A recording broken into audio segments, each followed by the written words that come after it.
ভূতাভাসের একটা নতুন call recording এপিসোডে আপনাদের সবাইকে স্বাগত জানাই। আজকে আমাদের সঙ্গে ছিলেন লেকটাউন থেকে শতরূপা। আজ থেকে প্রায় 5 বছর আগে শতরূপা এবং তার এক বান্ধবী গিয়েছিলেন পার্ক স্ট্রিট সিমেন্ট্রি। সেখান থেকে ফিরে আসার পর তাদের সাথে শুরু হয় বিভিন্ন রকম ভৌতিক ঘটনা। কি ঘটেছিল তাদের সাথে শুনবো তাঁরই মুখে। আপনারাও যদি আপনাদের সাথে ঘটে যাওয়া কোনো ভৌতিক ঘটনা বা ভৌতিক কোনো অভিজ্ঞতা আমাদের সাথে শেয়ার করতে চান, তাহলে আমাদের স্ক্রিনে দেওয়া হোয়াটসঅ্যাপ নম্বরে যোগাযোগ করতে পারেন। এবং যারা যারা এখনও পর্যন্ত আমাদের এই চ্যানেলটি সাবস্ক্রাইব করেননি, অবশ্যই এই চ্যানেলটি সাবস্ক্রাইব করে দেবেন এরকম ভৌতিক ঘটনা শোনার জন্য। তাহলে আজ আর কথা বাড়াবো না, চলে যাব সোজা ঘটনায়। আচ্ছা, শতরূপা কেমন আছো? হ্যাঁ, ভালো আছি অভিষেক। আপনি কেমন আছেন অভিষেক? ভালো আছি। আচ্ছা, তুমি 2 দিন আগে 3 দিন আগে আমাকে হোয়াটসঅ্যাপ করেছিলে, বলছিলে যে তোমার সাথে একটা ঘটনা ঘটেছে। হ্যাঁ, মানে হ্যাঁ। প্রায় অনেক পুরনো ঘটনা। 5 বছর আগের ঘটনা। হ্যাঁ, তুমি বলেছিলে যে তুমি আমাদের সাথে শেয়ার করবে, ডাইরেক্টলি তুমি বলেছো। হ্যাঁ, কল রেকর্ডিং এর মাধ্যমেই বলবে। হ্যাঁ। তো আপনাদের ভূতাবাসে আমি বলতে গেলে নিয়মিত দর্শক। ভূতাবাসে প্রত্যেকটা এপিসোড আমি দেখি। হ্যাঁ, আমার খুব ভালো লাগে, আমি শুনি। হ্যাঁ, খুবই ভালো লাগে। আপনাদের ভূতাবাস চ্যানেল যবে থেকে শুরু হয়েছে তখনকার থেকে আমি দর্শক। হ্যাঁ, আমার অনেকদিন ধরে ইচ্ছে ছিল আপনাদের সঙ্গে গল্প আমি শেয়ার করব, আমার ঘটনাগুলো আমি শেয়ার করব, কিন্তু সেদিন আমার সময় হয়েছে, তাই জন্য আমি শেয়ার করেছি। খুবই ভালো লেগেছে, আপনি উত্তর দিয়েছেন প্রত্যেক শেয়ারে, আমার খুবই ভালো লেগেছে। আচ্ছা, তো তোমার সাথে যেটা ঘটেছিল, হ্যাঁ, তুমি তাহলে শুরু করো। কি ঘটেছিল তোমার সাথে বলো। হ্যাঁ, হ্যাঁ স্যার, নিশ্চয়ই। হ্যাঁ অভিষেক, আজ থেকে 5 বছর আগের ঘটনা আপনাকে আমি বলছি। আমার বান্ধবীর সঙ্গে ঘটা একটা ঘটনা আমি বলছি। ওর বয়ফ্রেন্ড, আমি একটু বলছি স্যার, একটু ব্যাখ্যা করছি। হ্যাঁ, ওর বয়ফ্রেন্ডের সঙ্গে ওর ব্রেকআপ হয়ে যাওয়ার পর খুবই মনক্ষুণ্ণ হয়ে ও একবার সুসাইড অ্যাটেম্প করে। হ্যাঁ, আচ্ছা, সুসাইড অ্যাটেম্প করে। সেই সমস্যাটা ওর ও একটুখানি ওর ঘাড়েতে প্রবলেম ছিল আগের থেকে, জন্মানো থেকে। হ্যাঁ, সেই সমস্যাটা বাড়তে থাকে, ঘাড়ের সমস্যা আর কিছু পার্সোনাল প্রবলেম বাড়তে থাকে। ও একদম বেডরিডেন হয়ে যায়।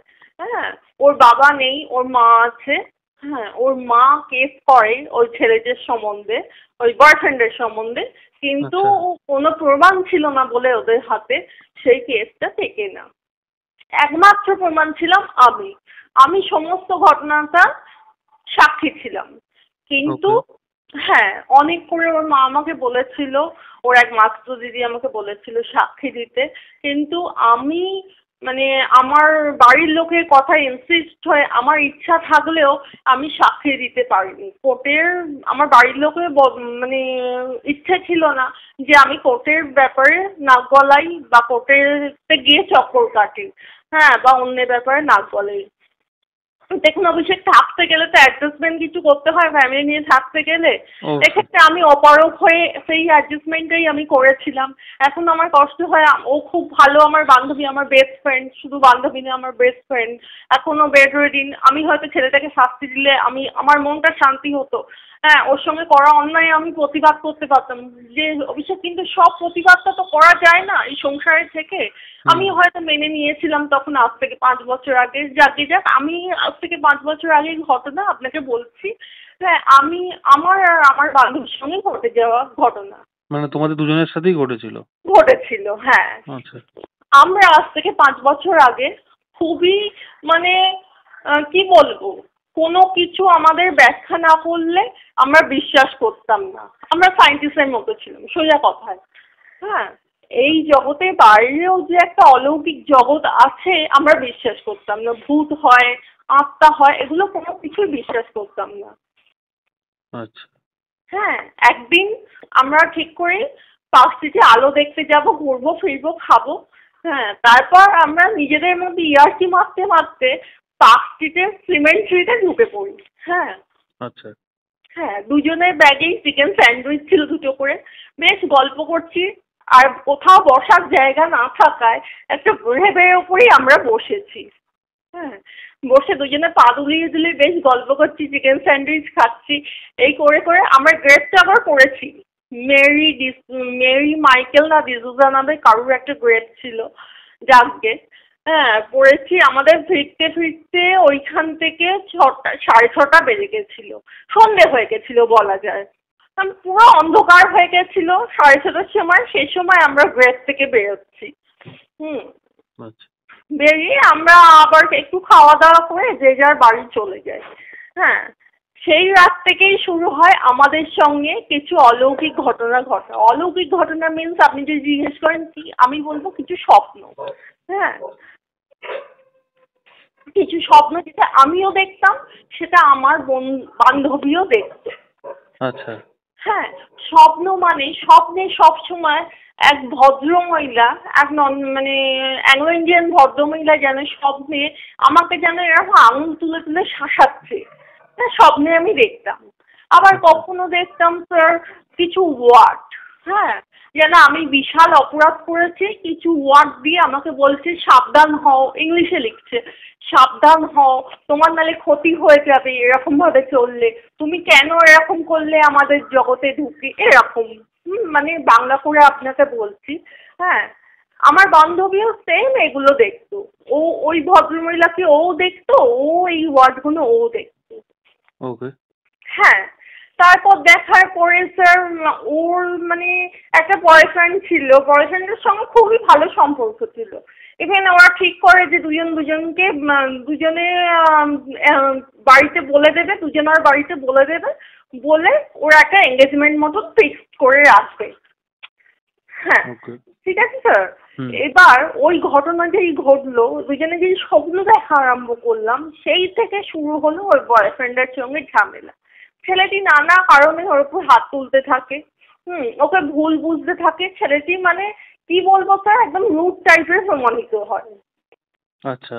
হ্যাঁ, পরবর্তীকালে আমার বান্ধবী খোঁজ পায় ওই ছেলেটি আর একটি মেয়ের সঙ্গে সম্পর্ক আছে। হ্যাঁ, আমার বান্ধবী তো মানে ওর গার্লফ্রেন্ড, হ্যাঁ, আরেকটি মেয়েকে ও বিয়ের প্রতিশ্রুতি দিয়ে রেখেছে, মানে ওর সঙ্গে বিয়ে করবে। আচ্ছা। হ্যাঁ, এবার আমার বান্ধবীর সঙ্গে ঝগড়া ঝামেলা খুব শুরু হয়, মানে মারপিট, যা আমাদের ভদ্র সমাজে যেটা হয় না, অভদ্রতা বলা হয়, সে অসভ্যতাটা ওদের মধ্যে হয়। মারপিট, দুজনকে কেউ কাউকে সহ্য করতে পারে না দেখলে, মানে রাস্তায় যদি এমনিও দেখতে, এই ওকে জুতো খুলে মারতো, ও ওকে জুতো খুলে মারতো। হ্যাঁ, এমন হয়। তারপর সম্পর্কটা কাট আপ হয়ে যায়, পুরো ব্রেকআপ হয়ে যায় আমার ওই বান্ধবীর সম্পর্ক। আচ্ছা। সেই শোকটা আমার বান্ধবী মেনে নিতে পারেনি। ও সুসাইড অ্যাটেম্প করার পর ও একদম বেডরিডেন হয়ে যায়। হ্যাঁ, কিছু ওর পার্সোনাল ইস্যুস ছিল আরো, একদম বেডরিডেন হয়ে যায়। ওর বাড়িতে শুধুমাত্র মা ছিল, ওর মা কোনো প্রমাণ পায়নি বলে পুলিশ কিচ্ছু করতে পারেনি, মানে ছেলেটি ছাড়া পেয়ে গেছিল বলতে গেলে। আচ্ছা। হ্যাঁ, ওর মাকে ওই মানে পরে বলে যে সুস্থ হতে ওই বলে যে আমার কথা। ওর মা আমাকে ফোন করে বলে আমি কি সাক্ষী দিতে পারবো, জিজ্ঞেস করে পুলিশের কাছে, কোর্টে। তখন আমার খুব ইচ্ছে ছিল এরকম আমাদের সমাজে এরকম ছেলেদের চাপকে সিধে করে দেওয়া উচিত। আমার খুব ইচ্ছে ছিল ছেলেটাকে শাস্তি পাক। হ্যাঁ, আমার যেহেতু বান্ধবী, আমার কিন্তু স্যার দেখুন, সংসারে থাকতে গেলে তো সবকিছু করা যায় না। হ্যাঁ, আমি একটা জয়েন্ট ফ্যামিলিতে থাকি। আমার বাড়ির লোক একদমই রাজি হলো না। আচ্ছা। ঠিক আছে, আমি ওই 5 বছর আগে অশান্তি করতে পারিনি, আমিও মেনে নিলাম। ঠিক আছে, যেহেতু আমি কোনো সার্ভিস করি না, আমার বাড়ির লোকই আমাকে চালায়। আমিও মেনে নিলাম। আমার বান্ধবী বাড়ির থেকে আর আমার বান্ধবীকে আমার সঙ্গে সম্পর্ক রাখতে দিল না। আমার বান্ধবী কিন্তু ব্যক্তিগতভাবে কোনো রাগ ছিল না, ও আমার ব্যক্তিগত প্রবলেমটা বুঝেছিল। ওর এখনো কোনো রাগ নেই আমার উপর। কিন্তু যাক আমার আর আমার বান্ধবীর সঙ্গে হয়ে যাওয়া একটা ঘটনা, আমি সূত্রটা আপনাকে কিছুটা বলে দিলাম। এবার ঘটনাটার প্রসঙ্গে আমরা আসছি স্যার। তারপর থেকে আমার বান্ধবীর মন ভীষণ খারাপ। পুজোর ঠিক 7 দিন আগে আমি আমার বান্ধবীকে ফোন করে বলি চ এমনি আমরা একটু শপিং এ যাই। আমার বান্ধবী রাজি হয় না। তখন আমি আমার মুখ চেয়ে অনেক কষ্টে রাজি হয়। কোথায় শপিং করব, কোথায় শপিং করব, কালীঘাট লেক মলে শপিং করব ঠিক হয়। আচ্ছা। হ্যাঁ, এবার আমরা দুজন বাড়ি থেকে মেট্রো করে 4টের সময় কালীঘাট লেক মলে পৌঁছাই। দুজনে অনেক শপিং করি, অনেক আনন্দ করে শপিং করি। অনেক মাস পরে আমরা বান্ধবীরা বেরিয়েছি। শপিং করার পর দেখি অনেকটা রাত হয়ে গেছে। আমার বান্ধবী বলছে, দেখ এত রাত মানে এতটা দূরে যখন এলাম, এখানকার বিখ্যাত চাইনিজ রেস্টুরেন্টেও আমরা খাবো। ঠিক আছে, খাবো। তখনই প্রায় 8টা বেজে গেছিল। আচ্ছা। হ্যাঁ হ্যাঁ অভিষেক, তখনই প্রায় জানেন 8টা বেজে গেছিল। ঠিক আছে, আমরা ঢুকি। চাইনিজ রেস্টুরেন্ট তো খুবই নামকরা রেস্টুরেন্ট লেক মলে, বেশ ভিড়। আমাদের সিট পেতে পেতে অনেক দেরি হলো। আমরা যখন ডিনার টিনার করলাম, শেষ করলাম, তখন দেখলাম 9টা বেজে গেছে। তখন আমি আর আমার বান্ধবী ঠিক করলাম না ক্যাবে যাব না, বিকজ আমার বাড়ির লোক, আমার বান্ধবী বাড়ির লোক ক্যাবে যেতে অত রাত্রে, দেখুন অভিষেক আজ থেকে 5 বছর আগে, হ্যাঁ, কালীঘাট লেক মলের সামনে ক্যাবে মেয়েদের ক্ষেত্রে একটু রিস্কি। হ্যাঁ, আমার বাড়ির লোক মানতো। আচ্ছা। হ্যাঁ, তখন আমরা ডিসাইড করি যে অমনি মেট্রো করেই যাবো। কালীঘাট মেট্রো থেকে একদম সোজা ধরে এমজি স্টেশনে নামবো। ঠিক আছে, মেট্রো স্টেশনে যখন একটা বাই অটোতে পৌঁছালাম, তখন দেখি 9টা 15।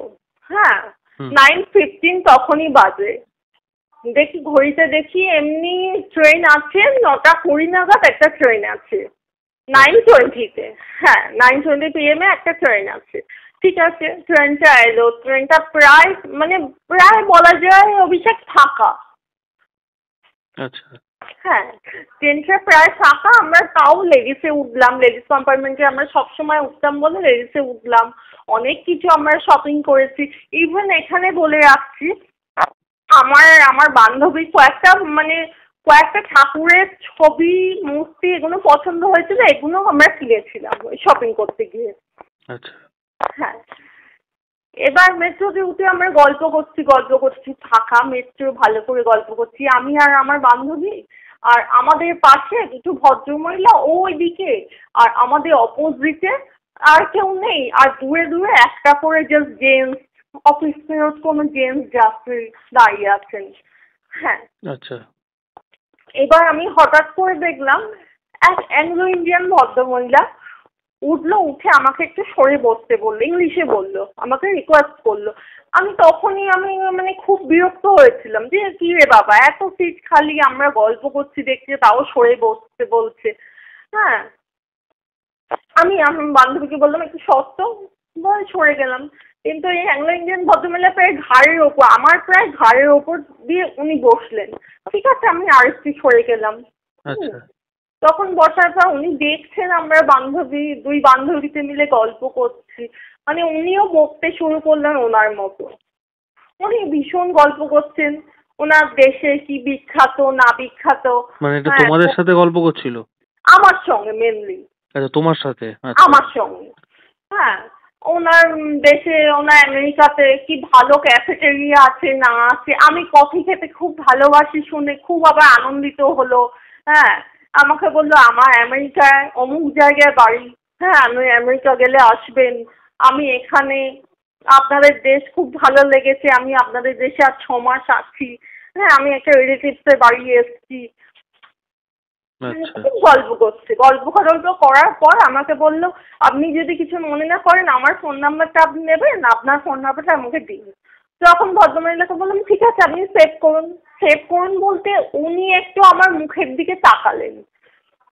হ্যাঁ, তখন ওই ভদ্রমহিলা ব্যাগ থেকে একটা চিরকুট জাস্ট বার করে আমাকে দিলেন। বললেন এই নিন, ইংলিশে বললেন এই নিন, এটা আমার ফোন নাম্বার, আর আপনার ফোন নাম্বারটা আমাকে লিখে দিন। ঠিক আছে, আমার ফোন নাম্বারটা আমি লিখে দিলাম। আমাকে চিরকুটটা দিল। ঠিক আছে, দিয়ে ভদ্রমহিলা আমাকে বললো, আমি বললো কোথায় নামবেন না। ভদ্রমহিলা আমার সঙ্গে কিন্তু একটা জিনিস আমি এখানে জিজ্ঞেস করতে চাই, সেটা হচ্ছে যে উনি কি নিজের ফোনে সেভ করেনি ওটা? না না না, আমি জিজ্ঞেস করাতে আমার উপর খুব বিরক্ত হলো। ইভেন আমার উপর অবাক হয়ে তাকিয়ে থাকলো। তাকিয়ে থেকে মানে অনেকবার যখন আমি বলছি তাকিয়ে থেকে আমাকে বললো যে আমার কাছে ফোন এখন নেই, আমি ফোনটা সারাতে দিয়েছি। হ্যাঁ, ইংলিশে বললো। আচ্ছা। হ্যাঁ, ঠিক আছে, ফোন সারাতে দিয়েছে, ফোন নাই থাকতে পারে। ঠিক আছে, আমি দিতে নাম্বার কাউকে আননোন পার্সনকে আমার নাম্বার দিই না, তবু ওনার যোগাযোগে নাম্বার দিলাম। ঠিক আছে, একটা ফরেনার কি আর করবে নাম্বার নিয়ে। হুম। হ্যাঁ, তবুও মানে আমরা উনি মানে আমি যা কথা বলছি স্যার উনি বিরক্ত হচ্ছেন, অথচ ওনার বকবকা আমাকে শুনতে হবে, মানে ওনার এমন বিহেভিয়ার। আচ্ছা। হ্যাঁ, মানে উনি কি বলবো স্যার, মানে উনি কি একটা ভাষায় বলা যায় যে হঠাৎ একটা ওয়ার্ড ব্যবহার করলো যে আমরা দেশের প্রভু, তোমরা মানে চাকর, এই টার্মটা ইংলিশে ব্যবহার করেছিল। আচ্ছা। হ্যাঁ, তখন না আমি ভাবছিলাম ভদ্রমহিলা মাথায় বোধহয় একটু গোলমাল আছে। যাক, আমি আর কথা বাড়ালাম না। তখন দেখলাম ভদ্রমহিলা রবীন্দ্র সরোবর স্টেশন আসতেই ভদ্রমহিলা নেমে গেল। আচ্ছা। হ্যাঁ, নেমে গেল। এবার কবিতা আমার ভদ্রমহিলা যেই নেমে গেল, কবিতা আমায় বলছে যে তুই এত বকবক করছিস, দেয়ালের দিকে তাকিয়ে নিজের সঙ্গে বকবক করছিস, তুই এখন মাথাটা একদম গেছে। কবিতা যা নয় তাই আমাকে বলছে যে আমি এত কথা পাশে বলে যাচ্ছি আর তুই দেয়ালের দিকে তাকিয়ে কোথায় বকবক করছিস। হ্যাঁ, লোকে তোকে সামনে মানুষরা তোকে পাগল ভাবছে। তো কবিতা যাচ্ছে তাই করলো। আমি কবিতার কথা, এই কবিতা শোন না, আমার সঙ্গে ইয়ে করছিস কেন রে, আমাকে এরকম ভয় পাওয়াচ্ছিস কেন? দেখ, একজন অ্যাংলো ইন্ডিয়ান ভদ্রমহিলা উঠেছে, আমি দুটো কথা বলছি, বলবো না? ওকে। আমি আবার বললাম ভদ্রমহিলা মাথায় একটু গোলমাল আছে, নাহলে এত বকে কোনো আননোন পার্সনের সঙ্গে। আচ্ছা, মানে মানে তোমার যে হ্যাঁ, বন্ধু সে বলছে যে তুই আপনার নিজের থেকেই আপনা আপনি বকবক করছিস। নিজের থেকেই বকবক করছিস, নিজের থেকে এত বকবক করছিস কেন, তুই পাগল? আচ্ছা। মানে সামনে ওকে প্রমাণ দেওয়ার জন্য স্যার, আমি তখনও ভাবছি স্যার, ও ইয়ার্কি মারছে আমার সঙ্গে। হ্যাঁ, মানে ও আমাকে একটু ভয় পাওয়াতো আগে, এই এখানে ভূত আসছে, এখানে পেট আসছে, আমি ভয় পেতাম না বলে একটু ভয় পাওয়াতো। আচ্ছা।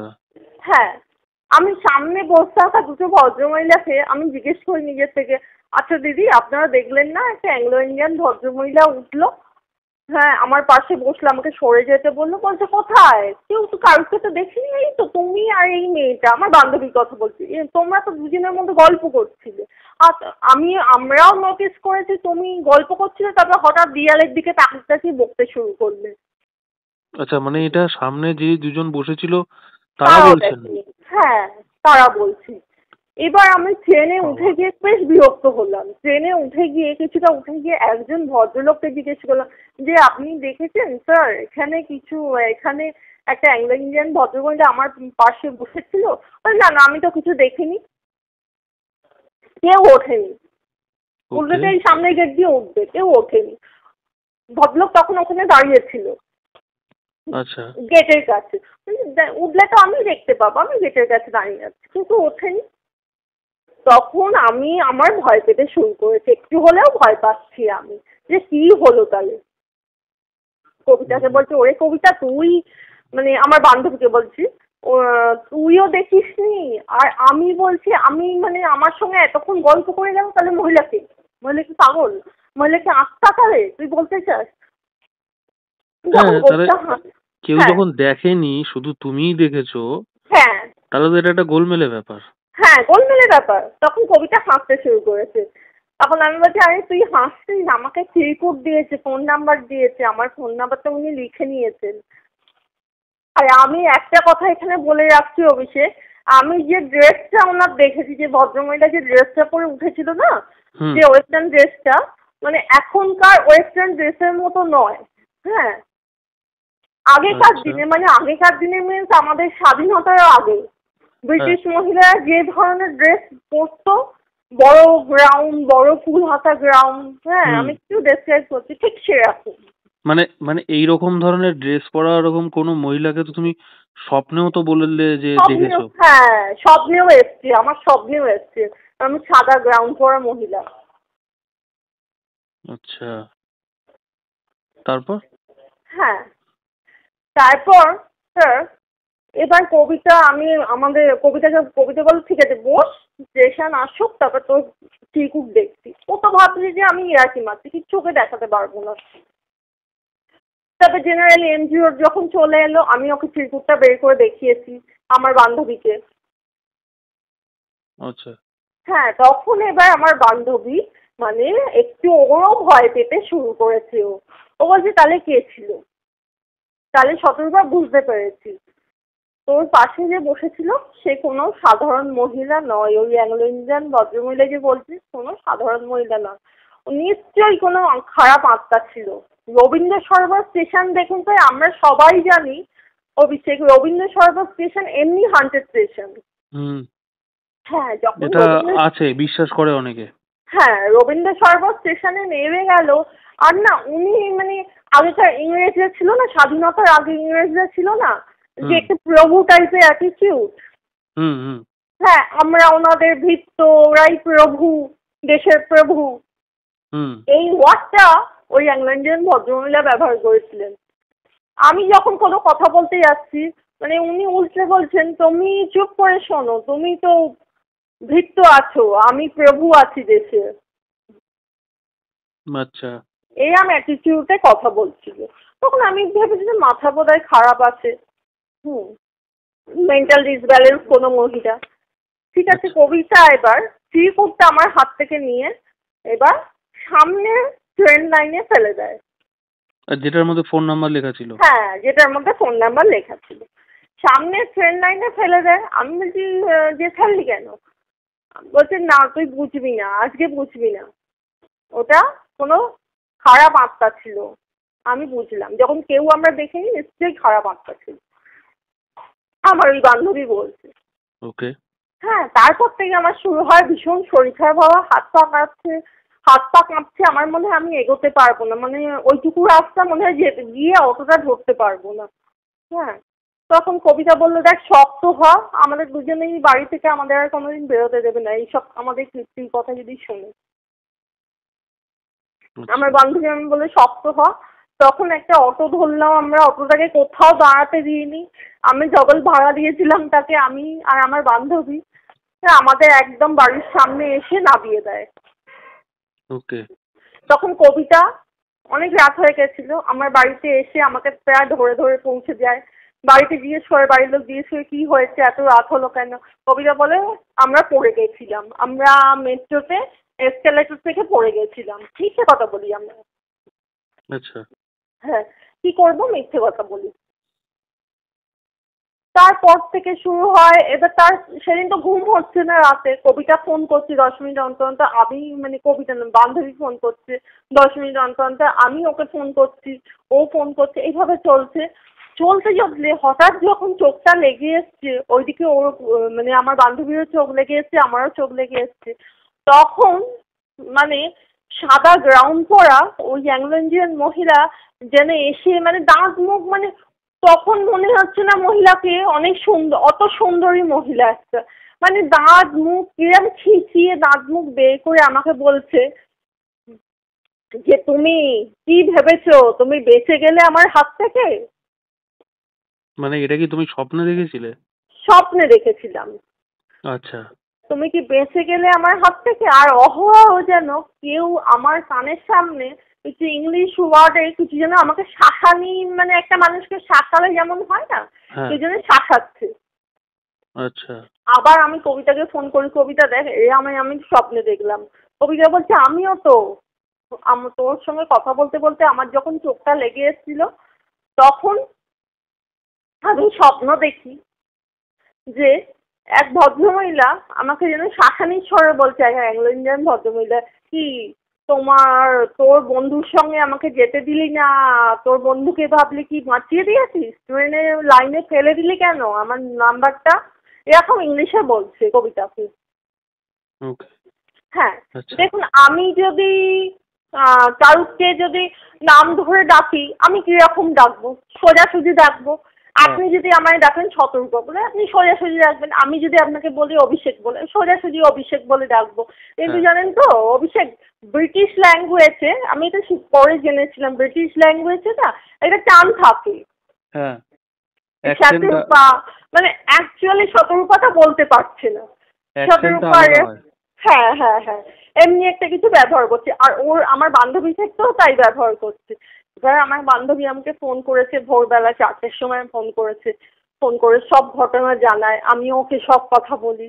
হ্যাঁ, আমার বান্ধবী বলে ঠিক আছে আমার তাহলে একটা তান্ত্রিক চেনা আছে, যাবি একটু আমার সঙ্গে কালকে? আমি বললাম আচ্ছা। হ্যাঁ ঠিক আছে যাবো। আমার না স্যার প্রথমে বলে রাখি এই তান্ত্রিক বা কোনো অ্যাস্ট্রোলজি কোনো কিছু আমার মানে সহ্য হয় না, এখনো হয় না আমার। ওকে। হ্যাঁ আমি ঈশ্বর ছাড়া কিছু বিশ্বাস করি না, কেননা বেশিরভাগ তান্ত্রিক বা অ্যাস্ট্রোলজি ভুয়ো টাইপের হয়। হুম। মানুষের টাকা শুধু লুটপাট করে আর কোনো কাজকর্ম হয় না, কিছু হয় না। হুম, হুম। আমি তখন হ্যাঁ স্যার এটা আমি দেখেছি। আচ্ছা, তারপর তারপর কি হলো? তখন আমি আমি আর আমার বান্ধবী পরের দিন বিকেল 4টের সময় বেরিয়ে গেলাম। ও তান্ত্রিকের যেখানে খোঁজ পেয়েছিল একটা মন্দির, পুরোনো মন্দির। হ্যাঁ সেখানে তিনি বসে আছেন। আমরা পুরো ঘটনা তাকে বলি দুজনে গিয়ে। সে বলেছিল যে তোমাদের কিছু হয়নি কেন জানো? তোমার বান্ধবীর সঙ্গে মানে আমার কথা, ওই আত্মাটা আসার খুব ইচ্ছে ছিল, কিন্তু তুমি যে ট্রেনের নম্বরটা ফেলে দিয়েছিলে লাইনে, হ্যাঁ। ওই জন্য ও আসতে পারেনি, ওটা ওখানেই শেষ হয়ে গেছিল।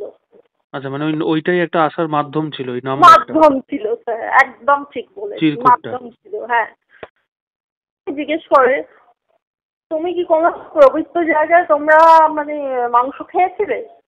আমাকে পরিষ্কার জিজ্ঞেস করে। আমার তখনও মনে পড়ছে না। আমি ভাবলাম গ্রেটটা আবার কি পবিত্র জায়গা? তখন আমার বান্ধবী বললো না পবিত্র জায়গা বলতে 5টি সিমেন্ট সিটিতে ঢুকেছিলাম, ঢুকে আমরা গল্প করছিলাম, গল্প করতে করতে চিকেন স্যান্ডউইচ খাচ্ছিলাম একটা গ্রেভের ওপর বসে। আচ্ছা। হ্যাঁ, তখন দেখুন তারপর থেকে আমাদের জীবনে অনেক রকম সমস্যা, ইভেন আমার কাট আপ হয়ে যায়, আমার বয়ফ্রেন্ডের সঙ্গে আমার কাট আপ হয়ে যায়। তখন কবিতাকে মানে বললো ওখান থেকেই তো ঘটনার সূত্রপাত হয়েছে, তোমরা তো ইচ্ছে করে বয়ে এনেছো তাকে। ওকে। তোমরা যে ওই মাংসর টুকরোগুলো খাচ্ছিলে, তো জানো ওকে তোমরা জাগিয়েছিলে মাংস দেখিয়ে, বা ওই গ্রেভের ওপর মাংস ফেলে, এটাকে জাগানো, আত্মাকে জাগানো বলে। তোমরা তো আচ্ছা। এসব মানো না। হ্যাঁ, কোনোদিন তোমরা এই 7 গিয়ে কিছু করবে না। তখন আমি বলেছিলাম যে ওইখানে সিমেন্ট্রিতে গিয়ে আবার আত্মা জাগলো কখন? হুম। আমি তো বিশ্বাস করি না। তখন বলছে দেখো এত মানুষ থাকতে, মেট্রোতে এত মানুষ থাকতে তোমার সঙ্গেই বা ভদ্রমেয়েটা কেন ইন্ট্রোডাকশন করলো? তোমাকেই কেন ফোন নাম্বার দিল? ও সোজা কি করতে জানো? তোমাকে যে ফোন নাম্বারটা দিয়েছিল তোমার সঙ্গে তোমার বাড়িতে আসতো, আর তুমি পরের দিন রবীন্দ্র সরোবর স্টেশনে গিয়ে মেট্রো থেকে ঝাঁপ দিতে। আচ্ছা, হ্যাঁ এটাই ও করতো। মানে মানে এটা কিন্তু তান্ত্রিক বলছে, হ্যাঁ তান্ত্রিকটা। হ্যাঁ কিন্তু তোমার এই তান্ত্রিকটা বলছে, কিন্তু তোমার এই বান্ধবীর জন্য ও সেটা পারেনি, মাধ্যমটাকে তোমার বান্ধবী শেষ করে দিয়েছিল। আচ্ছা, এই ও তোমাদের জন্যই ভয় দেখ। এই এই হ্যাঁ জন এই জন্যই কি তোমার যে বান্ধবীর কথা তুমি বলছো, মানে হ্যাঁ হ্যাঁ ও যেহেতু, তোমার কথা শুনে আমি যতদূর বুঝলাম যে হ্যাঁ ও হ্যাঁ যেহেতু মিডিলে ছিল, ও ওই যোগাযোগটা মানে ওই চিরকুটটা ফেলে দিয়েছিল, হ্যাঁ তাই হ্যাঁ জন্যই হ্যাঁ কি ওর বান্ধবী, তোমার বান্ধবীর ওটা একটা আক্রোশ ছিল ওর? আক্রোশ ছিল, প্রচন্ড আক্রোশ হয়ে গেছিল। মানে মানে আমার সঙ্গে যে আসতে পারিনি, আমাকে মারতে পারিনি, ওর প্রচন্ড আক্রোশ হয়ে গেছিল।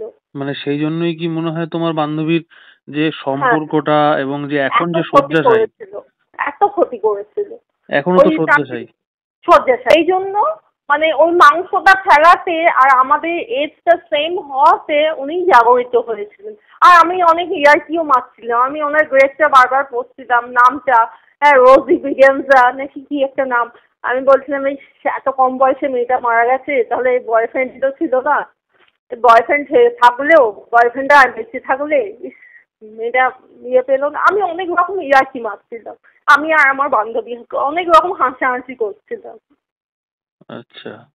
হুম, তখন ওই তান্ত্রিক বলেছিল তোমরা যেহেতু মাংস খেয়েছো আর ওনাকে নিয়ে যেহেতু হাসাহাসি তোমরা করেছিলে, এমনি মাংসটাতেই বলেছে আত্মাকে জাগরিত করেছো তোমরা। আচ্ছা। হুম, হ্যাঁ, তারপর থেকে তান্ত্রিক বলেছিল তোমাদের কিছু হবে না, ও কিছু ক্ষতি করতে পারবে না, কিন্তু ও এমনি তোমাদের ওই স্বপ্নে আসবে আর বারবার শাসানি দিয়ে যাবে। আচ্ছা, তা হ্যাঁ, এটা কি বন্ধ হয়নি বা বন্ধ করার কোনো? বন্ধ হয়নি, বন্ধ অনেক মাস পর হয়েছিল। মানে তান্ত্রিক বলেছিল ঠাকুরের ফুল রাখতে, আমরা তারপরে দক্ষিণেশ্বরে গিয়ে পুজো দিই, সেই দক্ষিণেশ্বরের মা ভবতারিণী ফুল রাখি, ইভেন আমাদের ব্যাগে এখনো আছে, আমরা সব জায়গায় ব্যাগে করে ফুল নিয়ে যাই। তারপর আস্তে আস্তে আস্তে আস্তে বন্ধ হয়ে গেছিল, কিন্তু বিভিন্ন সময় আমি দেখতাম যখন কোনো আমাদের উৎসব থাকতো, যেমন দুর্গাপুজোর সময়, হ্যাঁ, আমরা একদিন বেরোবো বলে ঠিক করেছি যে আমি ঠাকুর দেখতে যাব, আমি জাস্ট চুল ব্রাশ হেয়ার ব্রাশ করছি, হ্যাঁ, ভালো করে একটা বান বাঁধবো আর রেডি হচ্ছি এরকম। আমার মনে হচ্ছে ঘরে কেউ নেই, যেন কেউ আছে, আমার পাশে এসে কেউ দাঁড়ালো ওই গ্রাউন্ড পরে। আচ্ছা, আমার গাটা তখনই মানে মনে হচ্ছে যেন আমাকে গলাটা হঠাৎ ব্যথা হয়ে উঠলো, কে যেন গলা চিপে ধরছে আমাকে। মানে মানে এই সমস্যাগুলো কি এখনো হচ্ছে বা হয়? এই সমস্যাগুলো এখনো হয় না, কিন্তু মানে সারতে অনেকই দেরি হয়েছিল, এখন আর হয় না। কিন্তু কি বলুন তো অভিষেক, একটা ঘটনার প্রভাব তো থেকে যায়, যেটা আমার ওপরেও হয়েছিল, আমার বান্ধবীর ওপরে হয়েছিল। ইভেন আমি আর এখন একা শোই না রুমে, আমার মা শোয়। আচ্ছা, হ্যাঁ, মানে আমি খুব ভয় পাই, মানে আমি কোথাও যদি জেনারেল জায়গায় যাই বা আননোন কোনো জায়গায় যেতে হয় যদি, হ্যাঁ, আমি যেহেতু গানের টিচার, মানে ইভেন কোনো নতুন গানের টিউশনি পেলেও আমি তার বাড়িতে এসে ঠাকুরের ফুল নিয়ে যাই। মানে এখনো জিনিসটা নর্মাল হয়নি? নর্মাল হয়নি, মানে তার তার কোনো অস্তিত্ব নেই, কিন্তু আমাদের ওপর ভয়টা থেকে গেছে, ভয়টা চাপিয়ে দিয়ে গেছে। উম, দেখ, এখন তো তুমি বললে যে তোমার ব্যাপারটা, তোমার তো হ্যাঁ, তাও হয়তো সেরকম খুব একটা এফেক্ট করেনি বা খুব তোমার একটা, হ্যাঁ। প্রবলেম হয়নি, কিন্তু তোমার না, বান্ধবী না, তো শয্যাশায়ী হয়ে গেছে। শয্যাশায়ী বেডরিডেন হয়ে গেল, ওর জন্যই আমার কষ্টটা হয়। দেখুন সেদিন যদি আমি মেনলি করেছিলাম, আমি মজাটা করেছিলাম, হ্যাঁ, আমরা দেখুন পার্ক স্ট্রিটে তো আলো দেখিয়েও বা ঘুরে ফিরেও তো চলে আসতে পারতাম, কিছু খেয়ে চলে আসতে পারতাম, তো ডিনার করে আমরা আসিনি। আমি মেনলি বাজি করলাম ওর সঙ্গে যে সিমেন্টে চল না, পার্ক স্ট্রিট সিমেন্টে কি হবে, কি হবে, সেই কোথাও আসলে বসার জায়গা ছিল না। হবার হলে সেটা তো হবেই, সেটা ওটা তো তো আর কিছু হবে করার নেই। মানে আমাদের মানে কি বলবো, আমাদের কান ধরে শিক্ষা দিয়ে গেল যে আমাদের জগতের বাইরে অলৌকিক জগৎ বলে কিছু আছে। মানে এখন 2024-এ দাঁড়িয়েও অলৌকিক জগৎ বলে কিছু আছে, আমাদের কান ধরে কেউ বলে গেল। হুম, ঘটনাটা তো বেশ ভয়েরই ছিল। হ্যাঁ, আর তোমাকেও অনেক অনেক ধন্যবাদ এই ঘটনাটা আমাদের নিশ্চয়ই সাথে স্যার, শেয়ার করার জন্য। নিশ্চয়ই অভিষেক, আপনাকেও ধন্যবাদ অনেক। আপনার মানে খুবই ধৈর্য নিয়ে আমার ঘটনাটা শোনার জন্য। না, অবশ্যই, এটা তো আমার তো এটা কাজই। আর তারপরে সব থেকে বড় কথা, আমাদের দর্শকদের জন্য, আমাদের শ্রোতাদের জন্য আমাদের হ্যাঁ, এরকম ঘটনা নিশ্চয়ই। আমার আজকে আরো খুবই ভালো লাগলো যে ভূতাভাস চ্যানেলে আমি আমার ঘটনাটা লাইভ টেলিকাস্ট করতে পেরেছি, আমার খুবই ভালো লাগলো। হ্যাঁ, নিশ্চয়ই। তার জন্য আমি এতদিন অন্য কোনো হরর চ্যানেলে, অনেক হরর চ্যানেল তো আছে ইউটিউবে, হ্যাঁ, অন্য কোনো হরর চ্যানেলে আমি দিইনি ঘটনাটা। ভূতাভাসে যখন আপনি হোয়াটসঅ্যাপ নাম্বার দেওয়া শুরু করলেন তখনই আমি আপনাকে সেন্ড করলাম। নিশ্চয়ই, নিশ্চয়ই, অবশ্যই। এরপরে তোমার কাছ থেকে নিশ্চয়ই পরে আবার অন্য ঘটনা হ্যাঁ, শুনবো। নিশ্চয়ই, নিশ্চয়ই, আরো দুটো ঘটনা আমার আছে, আমার মানে নিশ্চয়ই, শোনা, আমার ব্যক্তিগত ঘটনা না, আমার শোনা, মানে অবশ্যই, আমার পাড়ার একজনের থেকে শোনা। অবশ্যই সেই ঘটনাগুলোও শুনবো। হ্যাঁ, আজকের এই এপিসোডে তোমার এই ঘটনাটা সত্যিই একটা মানে ভয়ঙ্কর ঘটনা। ভয়ঙ্কর ঘটনা স্যার, মানে আমাদের যে এখনো তো আমাদের মানে কি বলবো, আমার কোথাও একা বসে থাকলে এখনো ভয় লাগে। সত্যি মানে একটা জিনিস, হয়তো তোমাদের সেদিনের গিয়ে কোনো একটা কিছু এমন হয়েছে তোমাদের দ্বারা, হ্যাঁ, যার জন্য হয়তো এটা তোমাদের পেছনে পড়ে গেছিল। হ্যাঁ, ওই যে তান্ত্রিক বলেছিল, একটা কথাই বলেছিল, আমরা যে তান্ত্রিকের কাছে গেছিলাম, হ্যাঁ, আমি তো বিশ্বাস করতাম না এসব তান্ত্রিক মান্ত্রিক, আমি বিশ্বাস করি না, এখনো বিশ্বাস করি না। এরা অনেক ক্ষেত্রেই ফ্রড হয়, মানুষের টাকা পয়সা লুটপাট করে। যাই হোক, হুম। একটাই কথা বলেছিল, একটাই সত্যি কথা উনি বলেছিলেন, বলতে পেরেছিলেন যে তোমরা ওনাকে জাগরিত করেছো। ওইখানে ওই চিকেন প্যাটিস ফেলে চিকেন খাচ্ছিলাম, চিকেন প্যাটিসে বলে পুরো অজান্তে পড়েছিল। হ্যাঁ, ওনাকে নিয়ে হাসাহাসি আমি করছিলাম, আমি আর আমার বান্ধবী করছিলাম। যেহেতু আর মেনলি আমাদের ওপর প্রভাব বিস্তার করতে চাইছিল, কারণ মেনলি যেহেতু আমরা ওনার সেম এজ ছিলাম, মানে 5 বছর আগে আমাদের যে এজ ছিল সেই এজে উনি মারা গেছিলেন। হুম। সেই জন্য মানে ওনার খুব পছন্দ হয়েছিল, আমাদের মাধ্যম করতে খুব পছন্দ হয়েছিল ওনার, এটাই তান্ত্রিক বলেছিলেন। যাক, ঘটনাটা অবশ্যই খুব ভালো একটি ঘটনা, খুব ভয়ের ভালো, একটি হ্যাঁ, ঘটনা। ভয়ের একটি ঘটনা। আমি বলবো আমার বান্ধবী আমাকে জীবনটা ফিরিয়ে দিয়েছিল। আমার বান্ধবী ওই যে স্টেশনের লাইনে যদি ফোন নাম্বারটা না ছুঁড়ে ফেলে দিত, হ্যাঁ, আমি যদি পে করে নম্বরটা নিয়ে আসতাম, আমার তান্ত্রিক বলেছিল, ওই তান্ত্রিক বলেছিল পরের দিন নাকি আমি রবীন্দ্র সরোবর স্টেশনে গিয়ে আমিও সুসাইড করতাম। হুম। যাক, যা হয় ভালোর জন্যই হয়। হ্যাঁ হ্যাঁ স্যার, হ্যাঁ, নিশ্চয়ই। অবশ্যই ভালোর জন্যই হয়েছে হ্যাঁ যা হয়েছে। ঠিক আছে শতরূপা, তাহলে হ্যাঁ আজকের হ্যাঁ, মতন এখানেই থ্যাংক শেষ ইউ করছি। Sir, thank you. আর অনেক অনেক ধন্যবাদ ঘটনাটা হ্যাঁ শেয়ার হ্যাঁ করার হ্যাঁ জন্য। হ্যাঁ, এরপরে থ্যাংক যে ইউ তুমি অভিষেক, বললে, আপনাকেও ধন্যবাদ, আপনি অনেক ধৈর্য নিয়ে আমার এই ঘটনা শুনলেন। হ্যাঁ, এত ভয়ে মানে আমার এখনো এত ভয়ের আতঙ্কের ঘটনা, মানে আমি যে এরম ভাবে স্মার্টলি বলতে পারবো, আমি মানে 1 ঘন্টা আগেও ভাবছিলাম আমি কি বলবো অভিষেককে যে ওকে বলে দিতে ঘটনাটা, আমি কি পারবো? হুম, না না, নিশ্চয়ই তাই। এরপরে যে তুমি বললে আরো দুটো ঘটনা আছে, সেগুলো হ্যাঁ হ্যাঁ, শুনবো। রেকর্ডিং এর শুনুন, মাধ্যমেই নিশ্চয়ই সেগুলো হবে। নিশ্চয়ই। আর আমি আপনাকে অ্যাসিওর করছি, আমি আমি আপনাদের ভূতাভাস চ্যানেল ছাড়া অন্য কোনো চ্যানেলে আমার ঘটনা বলবো না। Thank you. Thank you sir, thank you Abhishek, অনেক ভালো লাগলো। ওকে, তাহলে আজকের মতন তাহলে শেষ করছি এখানে। হ্যাঁ, thank good you. Night. Good night, good night. Okay okay. তাহলে কেমন লাগলো আজকের এই কল রেকর্ডিং এপিসোডটি? অবশ্যই কিন্তু কমেন্ট করে জানাবেন। ভালো লাগলে লাইক করবেন এবং শেয়ার করতে ভুলবেন না। যারা যারা এখনো পর্যন্ত আমাদের এই চ্যানেলটি সাবস্ক্রাইব করেননি, অবশ্যই কিন্তু চ্যানেলটি সাবস্ক্রাইব করে দেবেন এরকম ধরনের ভৌতিক ঘটনা শোনার জন্য। আপনারাও যদি আপনাদের সাথে ঘটে যাওয়া কোনো ভৌতিক ঘটনা বা ভৌতিক অভিজ্ঞতা আমাদের সাথে শেয়ার করতে চান, তাহলে আমাদের স্ক্রিনে দেওয়া হোয়াটসঅ্যাপ নম্বরে যোগাযোগ করতে পারেন। তাহলে ফিরছি আগামী এপিসোডে এরকমই কোনো ভৌতিক ঘটনা বা ভৌতিক কোনো কল রেকর্ডিং নিয়ে। ততক্ষণ good bye and take care.